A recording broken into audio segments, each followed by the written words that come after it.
네, 안녕하세요. 오늘 저널 미팅 발표자 박사과정 최가영입니다. 저는 오늘 TDCS의 BCI 성능 향상 가능성을 확인하고자 자극 전후로 SSVP 리스폰스 변화를 확인한 문헌을 소개하고자 합니다. 제가 이번 저널 미팅을 준비하면서 참고한 문헌들을 조금 나열해 봤는데요. 궁극적으로 이 세 번째 페이퍼를 이해하기 위한 두 편의 문헌을 좀 중점적으로 참고해서 제가 최대한 이해한 대로 설명을 드리고자 합니다.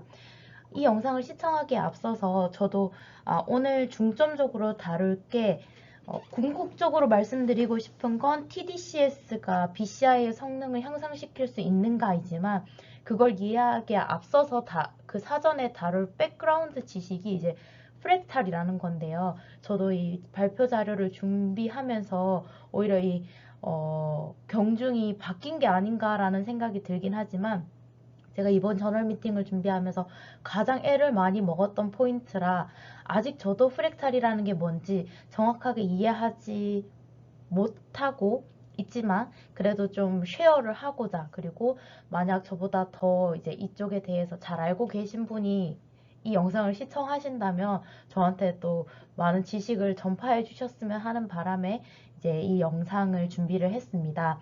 이 세 번째 페이퍼에서 말하고자 하는 취지를 이해하기 위해 부분적으로 프랙탈을 이해한 대로 이제 발표 자료를 준비한 것이니 혹시나 알고 계신 내용과 다른 부분 아니면 매칭이 되지 않는 부분이 있더라도 약간 참고하셔서 시청해 주시면 감사하겠고요. 그리고 잘못된 부분이 있다면 가감없이 이제 댓글이나 직접 저를 컨택해 주셔서 알려주시면 감사하겠습니다. 네, 앞서 말씀드린 것처럼 이번 저널 미팅을 준비하면서 가장 혼란스럽고 힘들었던 부분이 이 프랙탈이었습니다. 그래서 이 프랙탈이라는 것이 생소한 분들, 저같이 생소한 분들을 위해서 우선 프랙탈이 뭔가에 대해서 알아보도록 하겠습니다. 구글에 프랙탈을 검색을 하면 다음과 같은 기이한 그림을 많이 찾아볼 수가 있습니다. 네, 그래서 위키피디아를 찾아보면 프랙탈의 정의는 다음과 같습니다. 잠시 영상을 정지하고 내용을 파악해 보셔도 좋을 것 같습니다. 그런데 저는 이걸 다 읽고 나서도 그래서 프랙탈이 뭔데? 라는 생각만 들었었어요. 이 프랙탈을 이해하기 위해 우리가 알고 있는 가장 쉬운 용어를 빌리자면 저는 등비수열인 것 같습니다. 수험생 시절이 새록새록 떠오르시나요? 못 푸는 문제 중에 유일하게 시간을 쏟아부으면 그려서라도 풀 수 있었던 수열 문제였죠. 이 프랙탈을 수열에 빗대어서 설명을 할 수 있을 것 같은데요. 이 중에 3단계 도형에 집중해 보도록 하겠습니다. 이 도형 전체를 보면 어떤 모양인가요? 그렇죠. 이 세모 모양입니다. 그럼 한 단계 줌인을 해볼게요. 이 부분은 어떤 도형인가요? 네, 여전히 세모입니다. 가장 작은 단위인 최소 단위의 도형도 볼게요. 마찬가지로 세모라는 것을 확인할 수 있습니다. 이게 바로 프랙탈이에요. 심플한 듯 어려운 게 이제 프랙탈인 것 같은데 최소 단위의 하나를 보더라도 전체를 유추할 수 있는 부분과 전체가 같은, 즉 반복되는 등비수열의 구조를 띠는 것이 프랙탈 구조다라고 합니다. 이를 좀 더 공학적으로 표현하자면 물체의 일부를 확대 또는 축소를 하더라도 원래 전체의 형태를 닮아 있다. 즉 높은 자기 유사성의 성질을 가짐과 동시에 반복적 형태를 띠는 순환성 성질을 함께 가지고 있다고 합니다.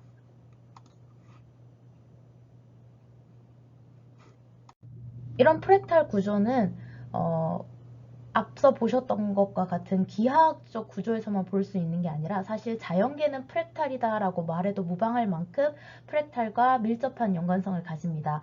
앞에서 봤던 고사리가 자연계에서 대표적인 프랙탈 구조를 띠고 있고요. 나뭇가지도 이 한 가지에서 길이와 방향은 다르지만 계속해서 가지에서 가지가 뻗어나가는 형태를 띠고 있기에 프랙탈 구조라고 말할 수 있고요.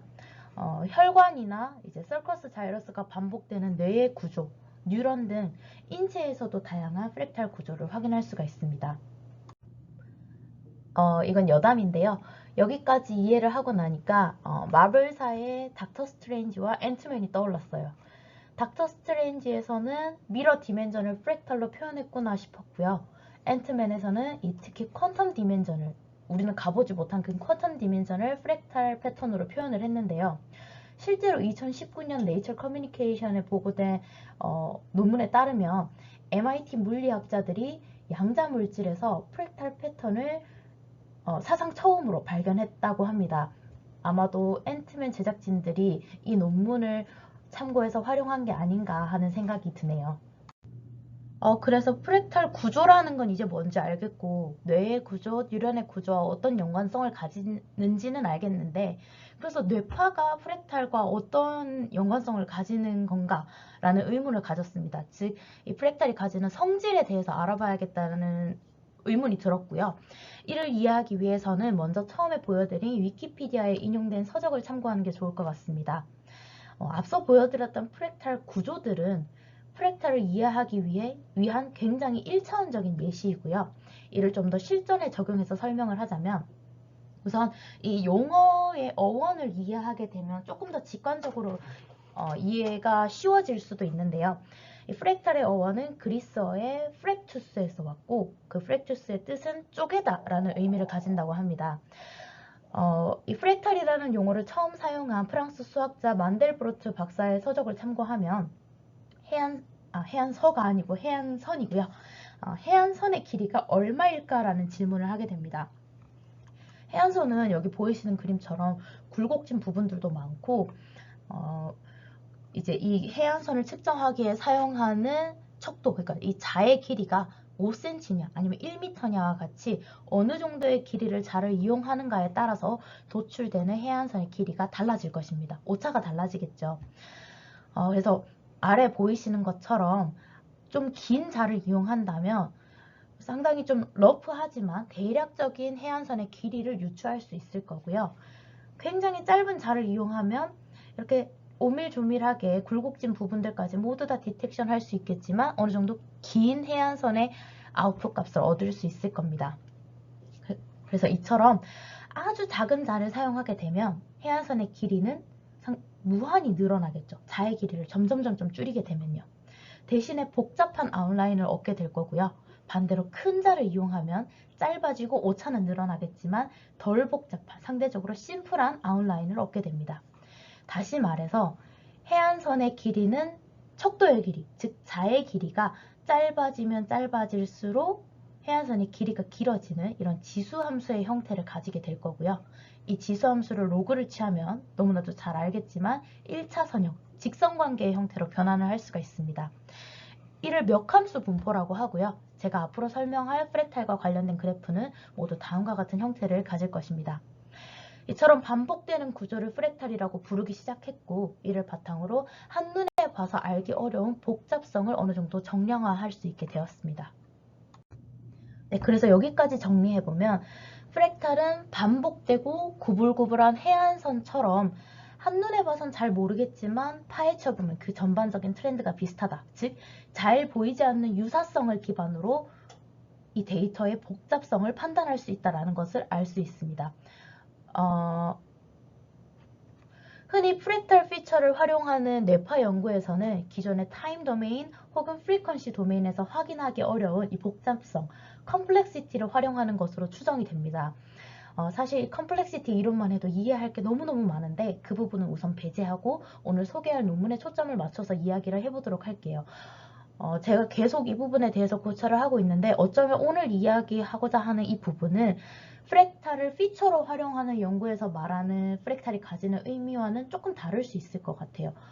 그러니까 그 문헌에서는 복잡성을, 그러니까 피처로 활용하는 곳에서는 컴플렉시티를 관점으로 보는 것 같고요. 제가 오늘 이야기할 부분은 컴플렉시티와는 조금 다르지 않나라는 생각이 드는데 저도 아직 확신을 가지지 못해서 이 부분은 추후에 저도 어느 정도 이론이 정립이 되면 다시 이야기를 할 수 있도록 하겠습니다. 그래서 계속 이야기를 이어나가자면요. 뇌파 분석에서 가장 많은 포션을 차지하고 있는 부분은 아마도 프리퀀시 도메인에서 주파수 분석이 아닐까 싶은데요. 이 프랙탈 디멘전도 주파수 도메인과 밀접한 관계가 있습니다.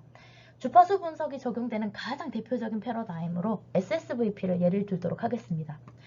SSVP 데이터에서 PSD, Power Spectral Density를 추출하게 되면 다음에 보이는 것처럼 이제 타겟 프리퀀시에서 피크가 보이는 패턴을 확인할 수가 있습니다. 그런데 사실 우리가 알고 있는 이 피크 값, 이 앰플리튜드를 의미하는 것은 PSD에서 오실레이터리 컴포넌트를 의미하고요. 그 외에 프랙탈 컴포넌트라는 게 존재해서 PSD 값은 사실상 오실레이터리 컴포넌트와 프랙탈 컴포넌트로 분리될 수 있다고 합니다. 이지는 규칙적이고 일관된 리스믹 패턴과 상대적으로 불규칙하고 일관적이지 않은 아리스믹 패턴의 믹스처 시그널입니다. SSVP 패러다임 상에서는 SSVP 태스크와 관련된 규칙적인 활동성이 이 리스믹 패턴이 되고 그 외적인 비주기적 브레인 액티비티가 이 아리스믹 패턴으로 정의할 수 있을 것 같습니다. SSVP 패러다임을 수행한다고 해서 이 브레인의 다른 역할이 다 멈추고 딱 그 태스크만 수행하는 것은 아닐 테니까요.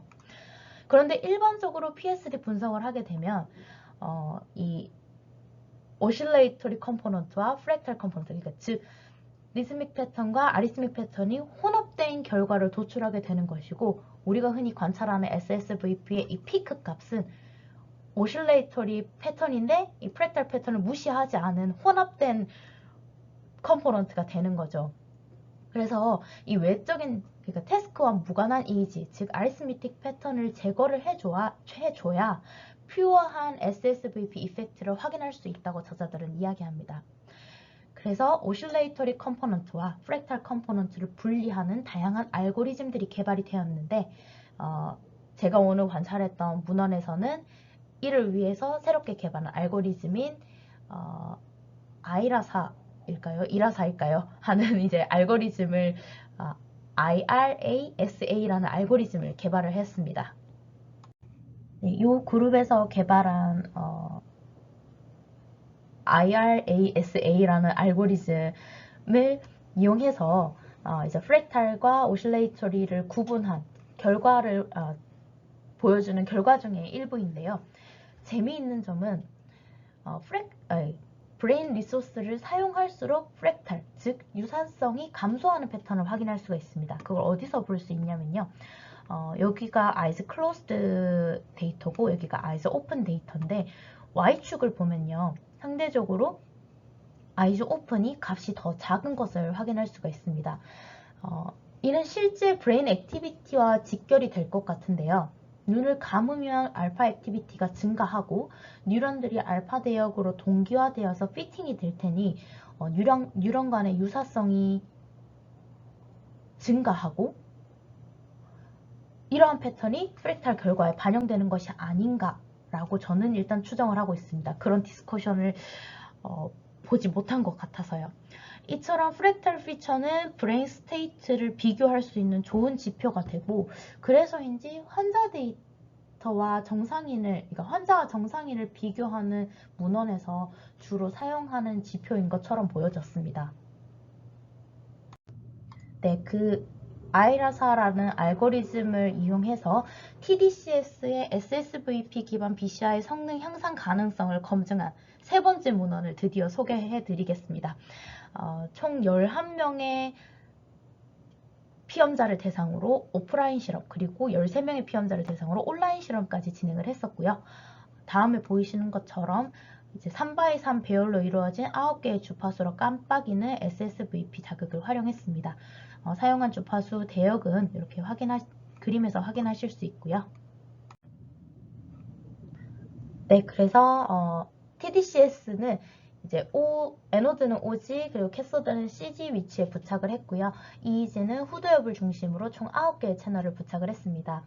아래 보이시는 게 전체 실험 패러다임에 대한 도식도인데요. SSVP 자극을 먼저 조금 설명을 드리자면 총 9개의 자극이 타겟 주파수가 각각 8번씩 반복되도록 실험을 진행했고 요 한 섹션을 수행하는데 총 6분이 소요되었다고 합니다. 그래서 앞쪽 0.5초 구간 동안 빨간 박스로 이번에 응시해야 할 타겟을 표시를 하고 이후 4초 동안 자극을 응시하고 후에 0.5초의 휴식 시간을 갖는 형태로 이제 실험을 반복적으로 수행을 했고요.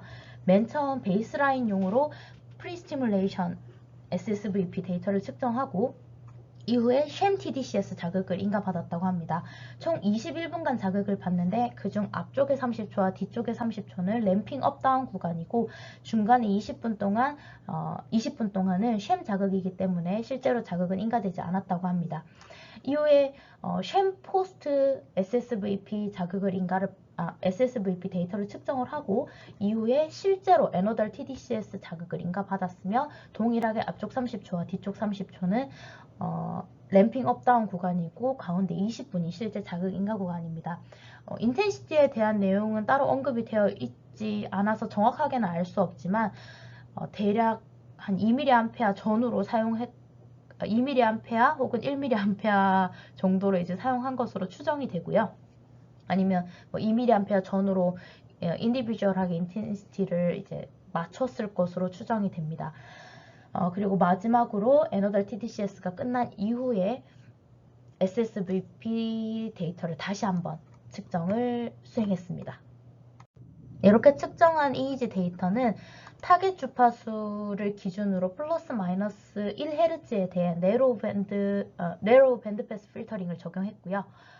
에폭은 자극 전 0.5초부터 자극 이후 전체 구간에 대해서 에폭을 했고 이를 기반으로 시간에 따른 엔벨로프, 그러니까 앰플리튜드의 추세 변화를 확인을 했습니다.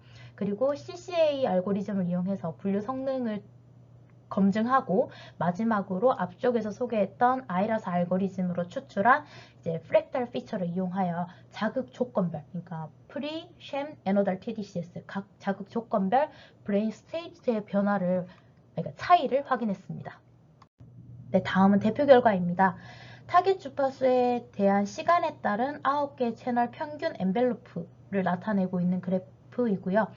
요 그레이로 표현된 부분이 그 실제 통계 차이가 났던 대역인데 요 1초 대역을 기준으로 앞쪽 0.1초, 뒤쪽 1에서 4초로 구분해서 이제 이쪽이 앞쪽 0에서 1초, 여기가 1에서 4초 획으로 구분해서 각 주파수 대역별로, 타겟 주파수 대역별로 앰플리튜드를 정량화해서 나타낸 그래프입니다.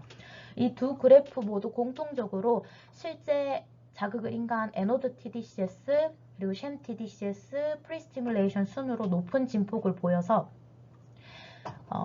에노달 TDCS에서 가장 우수한 결과를 보이는 것을 확인하였습니다. 네, 시간에 따른 분류 성능과 ITR 결과에서도 마찬가지로 실제 자극을 인가한 에노달 TDCS, 쉔, 그리고 프리스티뮬레이션 순으로 이제 우수한 성능을 보였고 이 ITR을 기준으로 최초 통계차가 발생한 500ms부터 이제 1.5ms 사이로 그 에너덜 TDCS의 경우에는 최소한 1.5초의 SSVP 스티뮬레이션 듀레이션만 있어도 충분하다라는 이제 결론을 도출하였습니다. 네, 다음은 그 프랙탈 컴포넌트와 오실레이터리 컴포넌트를 분리했을 때의 프랙탈 컴포넌트에 대한 대표 결과인데요. 먼저 이 파란색 선이 오리지널 시그널로 그냥 일반적인 PSD를 추출했을 때 그래프를 나타내고 주황색 선이 이제 프랙탈 컴포넌트, 그리고 오실레이터리는 오리지널 시그널에서 프랙탈 컴포넌트를 뺀 성분을 의미하고요.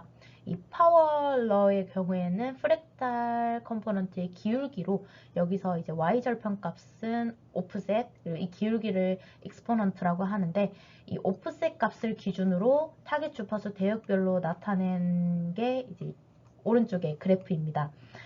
먼저 오실레이터리 컴포넌트를 살펴보게 되면 기존의 오리지널 컴포넌트에 비해서 오히려 타겟 주파수에서 더욱더 명확한, 그러니까 SNR이 높은 SSVP 리스폰스를 확인할 수가 있었고요. 이 오프셋 관점에서 봤을 때는 앞서 봤던 결과와는 오히려 반대로 프리 스티뮬레이션, 쉔 컨디션 그리고 에노드 TDCS 컨디션을 순으로 이제 높은 값을 나타냈는데요. 특히 이 프리 컨디션과 나머지 쉔과 에노달 TDCS 자극 간에는 통계차가 날 만큼 프리 컨디션에서, 그러니까 프리 스티뮬레이션 컨디션에서 높은 오프셋 값을 보이는 것을 확인할 수가 있었습니다. 이를 앞선 문헌의 결과 매칭을 시켜보자면 에노달 TDCS가 가장 낮은 오프셋 값을 보였기 때문에 이 조건에서 가장 많은 브레인 리소스를 사용하고 있는 것으로 추정된다. 즉, 내가 가장 활발하게 워킹을 한다. 자극에 의해서 라는 결과를 도출할 수가 있습니다. 네, 앞선 결과를 바탕으로 에노달 TDCS가 가장 효과적이다. 그러니까 실제로 자극의 효과가 있다라는 결론을 저자들은 내렸고요. 또한 추가적으로 1.5초의 데이터만을 활용하더라도 일부 대역에서 충분히 통계차가 날 만큼 에노달 TDCS의 우수한 성능을 보았기 때문에 온라인 실험에서는 에노달 TDCS 조건만을 활용해서 SSVP BCI 성능 향상 가능성을 검증을 했고, 실제 여기서는 1.5초에 대한 데이터 구간만을 분석에 사용을 했습니다. 그 결과 이제 일부 대역에서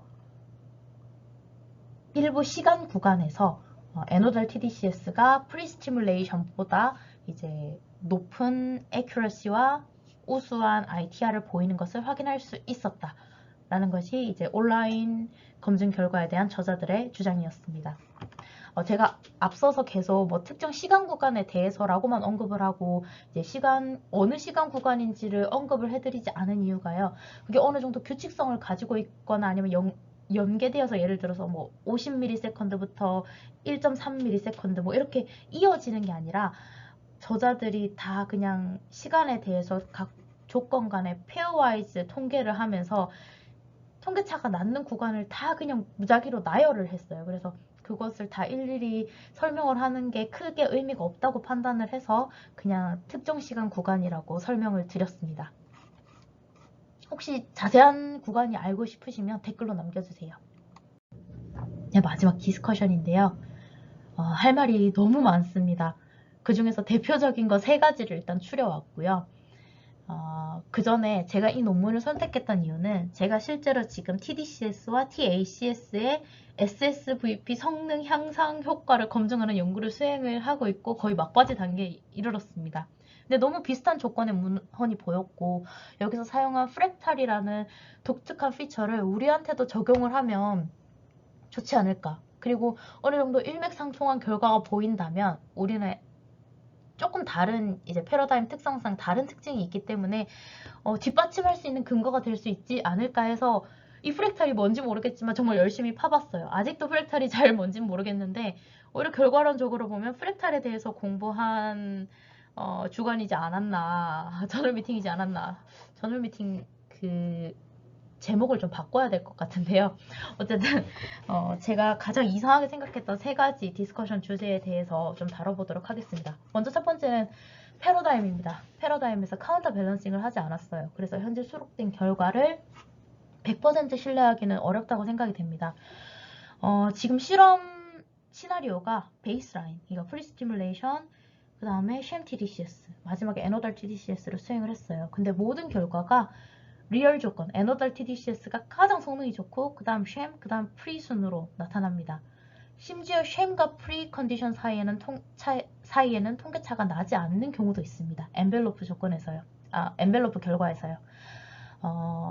사실 저는 SSVP 패러다임이 트레이닝 이펙트가 가장 잘 나타나는 패러다임 중 하나라고 생각이 되고 실제로 정량화를 해보진 않았지만 경험적으로 미뤄봤을 때 초기 트라이얼 대비 마지막 트라이얼 가면 갈수록 피험자들이 잘해요. 집중력만 떨어지지 않는다면 더 잘하는 것처럼 느껴졌어요. 결과상으로도 대략적으로도 봤을 때도 물론 들쑥날쑥하긴 하지만 적응을 합니다. 그래서 현재의 결과는 이 패러다임 특성상 트레이닝 이펙트로 추정이 되고 명백한 TDCS 효과라고 설명하기엔 어렵지 않나라는 생각을 조심스럽게 해봅니다. 두 번째는 이 오프셋 결과에서 프리스티뮬레이션 조건과 쉔 그리고 이 프리와 에너달 TDCS 간에는 통계 차이가 날 만큼 결과가 두드러지게 차이가 났어요. 그러면서 실제로 이 에너달 TDCS 그러니까 자극을 받은 조건 대비 프리에서 더 브레인이 활발하게 워킹을 하는 걸로 추정이 된다라는 결론까지 내렸는데, 궁극적으로 쉔과 에노달 TDCS 간의 통계 차이가 안 납니다. 즉 가짜 자극을 줬는데도 별반 다를 바 없다는 게 의미합니다. 플라시보일 수도 있겠죠. 하지만 그럴지언정 에노달 TDCS에서는 조금 더 나은 성능을 보였어야 하지 않는가. 물론 정량적으로는 조금 차이가 나긴 하는데요. 자극의 효과를 강하게 주장하기에는 어렵다라는 생각이 듭니다. 마지막 세 번째는 성능 측면에, 특히 이제 온라인 결과에서의 성능 결과 부분이었는데요.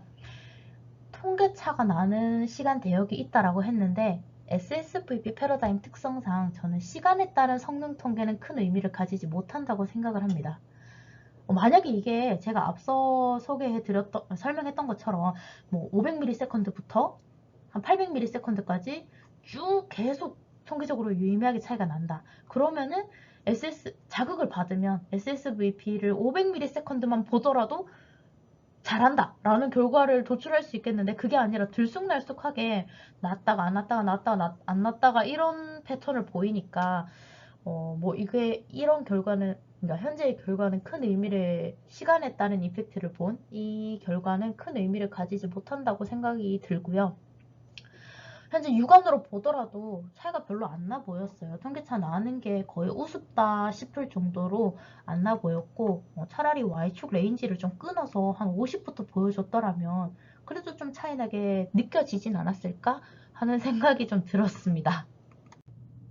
녹화를 끝내고 보니까 너무 신랄하게 비판만 한 건 아닌가라는 생각이 좀 들긴 하는데요. 물론 제가 프랙탈을 지금 제대로 이해를 하지 못해서 결과의 모든 부분을 제대로 설명드렸다라고 확신은 못하겠어요. 틀린 부분이 있을 수도 있을 것 같아요. 근데 확실한 건 현재의 결과만으로 에노달 TDCS가 SSVP BCI의 성능을 향상시킨다라고 말하기에는 어려움이 있는 것 같아요. 그건 어느 정도 확신을 좀 가지고 있고요. 앞서 말씀드린 것처럼 저도 아직 잘 이해를 못해서 설명에 부족한 부분이 많았고 틀린 부분도 분명히 있을 것 같습니다. 저도 말하면서 구멍이 많다고 생각이 되는데요. 그래서 녹화하다가 아예 갈아엎어버릴까 라는 생각도 했지만, 뭐 새로운 것을 공부하고 서로 쉐어하고 함께 도와가자는 저널 미팅의 취지를 살리고자 제가 맞았든 틀리든 이번에 공부한 내용을 바탕으로 자료를 좀 준비를 해봤습니다. 네, 오늘 제가 준비한 발표는 여기까지이고요. 그 어느 때보다 부족한 발표 끝까지 들어주셔서 감사합니다.